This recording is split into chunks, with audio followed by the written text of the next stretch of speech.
Jack Egan has the most mysterious career of any star that I've covered. He became a silent leading man, starred in 2 hit 1929 talkie musicals, and then vanished, only to return in the 1930s in bit parts. What happened? Join me as I investigate. Before I get started with Jack's biography, I want to share with you that my research about Jack has been very confusing, because according to IMDb and Notre Cinema, his birth name was Edward Joseph Egan, who was born in 1904 in New Jersey and died in 1982 in Florida. However, there is information on Family Search that indicates that Edward Egan was working as a banker in New York in 1930, so it's unlikely that that is the same person as Jack, but I'll come back to this later in the video. Jack Egan was born around 1904, perhaps in New Jersey. His birth name could have been Edward Joseph Egan or John Egan. We know that at some point he began performing in vaudeville from a much later article in Motion Picture News, and that he learned to sing and dance due to his later musical appearances. So I can assume that he began performing at an early age and could have been on the vaudeville stage in the early 1920s as a teenager. He ended up in Hollywood by 1925 and appeared in a bit part as a sophomore in The Plastic Age, which starred Clara Bow, Donald Keith, and Gilbert Roland. I looked for Jack throughout the movie and especially focused in on the freshman hazing scene and the PE class scenes, but could not find him. However, that's not to say I just missed seeing him. He definitely appeared a year later in a credited part, that of Cartwright, a young suitor to Louise Brooks, in the Paramount comedy drama Love 'Em and Leave 'Em, which also starred Evelyn Brent. While Jack's work was brief, he was memorable. Paramount must have agreed, as it appears he was signed to a contract. He had a larger role in his next film, playing W.C. Fields' son in the 1927 comedy The Potters. Variety gave Jack a nice mention about his work, but said that he had little to do in this film. He next supported Gilda Gray and Tom Moore in Cabaret that same year. It appears that after Cabaret was released, Paramount dropped Jack. However, he then got a great opportunity. For reasons I could not find, Ed Dooley stepped away from starring as the father in the popular Snookums Newlyweds series of comedy shorts at Stern Brothers Productions, which showcased baby star Sonny Jim McKean. Jack stepped in as Snookums' new father, joining Darilis Perdue as his mother. The trio starred in 16 comedy shorts in the series between 1928 and 1929, which I'm assuming is a sign that they were very popular. In 1928, it looks like Jack also signed a contract, or a 3-picture deal at least, with First National. After a small role in the Sally O'Neill and Alice White drama Mad Hour, Jack had a larger role supporting Alice again and Chester Conklin in The Big Noise. He then worked with Alice a third time in 1928, along with Arthur Lake and Mary Bryan in the hit comedy Harold Teen, based on the popular comic strip in which Jack played Horace Teen, the cousin to Harold, and won favorable reviews for his work.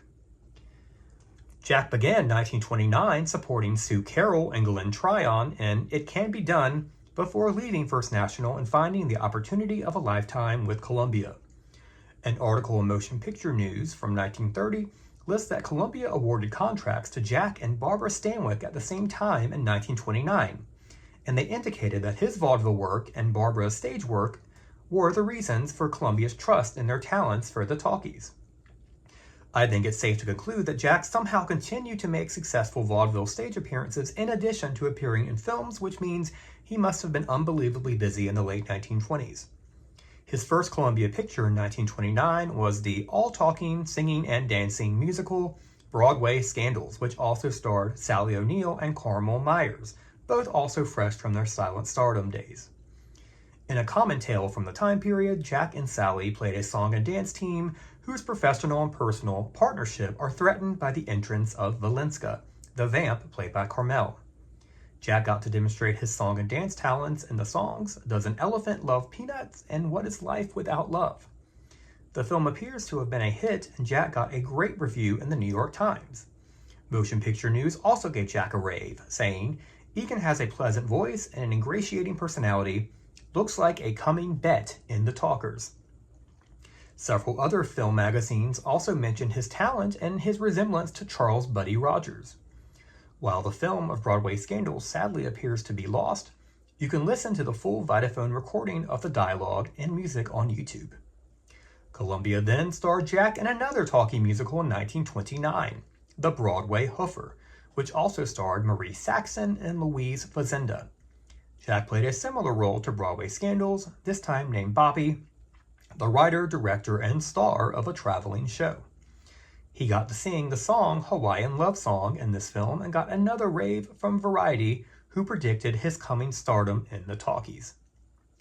It appears that both of these films were successful enough for Columbia to keep them in theaters into 1930, according to several film magazines that I found. Motion Picture Magazine even references Jack's work in Broadway Scandals as late as February 1931. Several other movie magazines kept chatting about Jack at Columbia throughout 1930. The New Movie magazine listed him as a celebrity host in the Miss Columbia contest. Photoplay listed his address for fan letters via Columbia in most of their 1930 issues. However, Columbia did not star Jack in another musical or talkie in 1930. In April and May of 1930, Film Daily and Variety, respectively, published articles that Jack was joining Crane Wilbur's Los Angeles stage production of the comedy Molly Magdalene at the Mayan Theater, which also starred Wynn Gibson and Cornelius Keefe. Unfortunately, according to esoteric.com, the production was a notorious flop, closing fairly soon after opening in July of 1930. However, a review of the show in Inside Facts of Stage and Screen gave Jack a nice review for his work in it. While it looks like Jack's decision to do this play resulted in his loss of Columbia stardom, that doesn't exactly seem to be the case, as even after its closure, he was still being listed as a Columbia star available to receive fan mail through the end of the year in Photoplay, and was still being mentioned for his work in Broadway Scandals almost a year later. But somehow Jack was dropped from Columbia and ended up being reduced from star to bit player for the rest of his career in Hollywood for the next 10 years. That's not to say, though, that Jack didn't have memorable bits in films, because he most certainly did. Highlights of his work from this period include a singing reporter interviewing Janet Gaynor in the dream sequence of Delicious in 1931, the ice cream man that encounters Spanky and Alfalfa in the 1936 Little Rascals short Board of Education, Bill, a police lab assistant in 1938's Nurse from Brooklyn, Jack, a funny office worker in 1938's His Exciting Night, the elevator operator for Penny Singleton and Blondie on a Budget in 1940, one of Charles Foster Kane's employees at the newspaper in Citizen Kane in 1941, and a reporter in his final film, 1942's Dr. Broadway. He could have also been a crooner at a Broadway rehearsal in 1932's They Call It Sin with Loretta Young and Una Merkel. While this crooner is credited as Clarence Nordstrom, I think he looks more like Jack, but can't be completely sure. What do you think, judging by this photograph? According to IMDb, Jack made no more film appearances after 1942. There is no information out there about his post-Hollywood life, not even an obituary. The New York Public Library Digital Collections has 2 photos of Jack that list him as an actor and TV producer.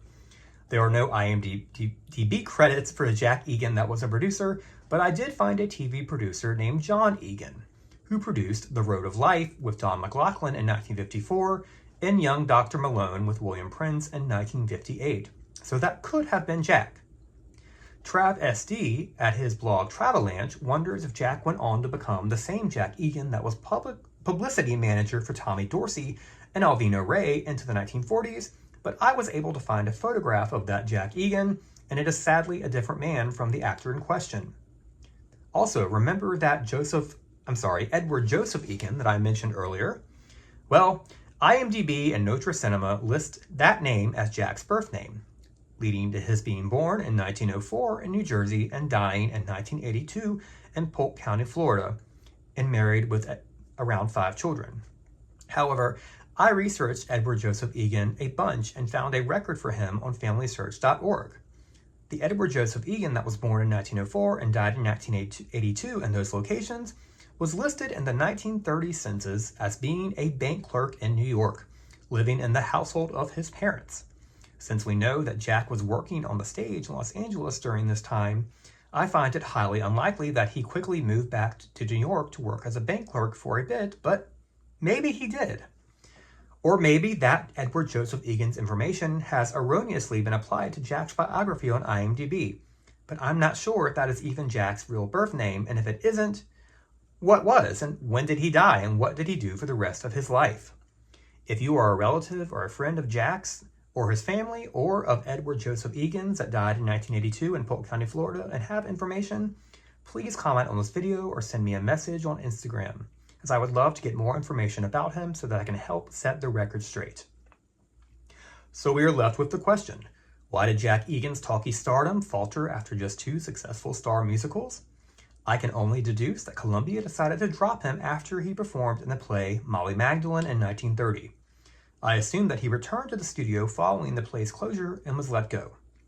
What I can't understand is how a talented actor with 2 hit talkie musicals just a year earlier couldn't find credited work at major studios or even at Poverty Row. The failure of Jack Egan's talkie stardom is the biggest mystery that I've covered on this channel. The only guess I can make is that there were so many young crooners in Hollywood at that time, and with the movie musical waning in popularity by 1931, maybe Jack just couldn't find any work outside of bit parts. If you have any information about Jack, please let me know. In the meantime, you can listen to his wonderful performance in Broadway Scandals on YouTube thanks to the Vitaphone Sound on Disc channel. You can also see him on YouTube in Love 'Em and Leave 'Em and Board of Education.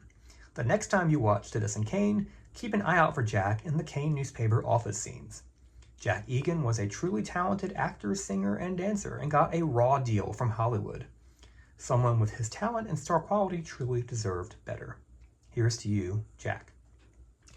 I must thank my sources for this episode: Notre Cinema, IMDb, FamilySearch.org, TravSD at Travalanche, Esotoric.com, Media History Digital Library for their convenient searches that link to archive.org for their amazing digitization of photoplay, picture play, variety, and film daily, and also the New York Public Library. Please like and subscribe or follow this account if you want to learn more about the history of silent film stars whose stardom lasted only briefly in the talkies. Up next, join me as I cover the silent talkie career of Robert Elliott. Thank you so much for joining me. Have a great rest of your weekend.